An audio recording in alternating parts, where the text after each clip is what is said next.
ఒక జంట మధ్య అన్యోన్యత ఎలా ఉంటుంది అనేది వారు బయట ప్రవర్తించే స్వభావాన్ని బట్టి చెప్పవచ్చు. అయితే ఆడైనా మగైనా కానీ తన జీవితంలో నిద్రించే తీరు, భంగిమ బట్టి కూడా వారి మధ్య ఆప్యాయత ఎలా ఉంటుందో చెప్పవచ్చు. అది ఎలాగో ఇప్పుడు చూద్దాం. ఒక జంట చెరొక వైపు తిరిగి పడుకుంటే వారి రిలేషన్ చాలా స్ట్రాంగ్గా ఉందని అర్థం. ఎందుకంటే వారు ఇరువురు అలా పడుకోవటానికి వారు వ్యక్తిగత స్వేచ్ఛను కోరుకోవటమే కారణం. ఒకరి వీపును మరొకరు ఆనుకుని పడుకుంటే వారి మధ్య బంధం బలపడుతుందని అర్థం. సాధారణంగా కొత్తగా పెళ్ళైన వారు మాత్రమే ఇలా నిద్రిస్తారు. రాత్రంతా ఒక జంట హత్తుకుని పడుకుంటే వారి మధ్య విడిపోలేని బంధం ఉందని అర్థం.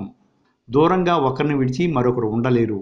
ఇద్దరు ఒకరి మొహం మరొకరికి టచ్ అవ్వకుండా ఎదురెదురుగా పడుకుంటే వారు అన్యోన్యమైన రిలేషన్ను పొందడానికి ఎదురు చూస్తున్నారని అర్థం. ఆడ లేదా మగ ఒకరి వెనుక నుంచి హత్తుకుని పడుకుంటే వారు తమ భాగస్వామికి రక్షణ ఇస్తున్నారని, ఒకరిపై ఒకరికి చాలా నమ్మకం ఉందని అర్థం.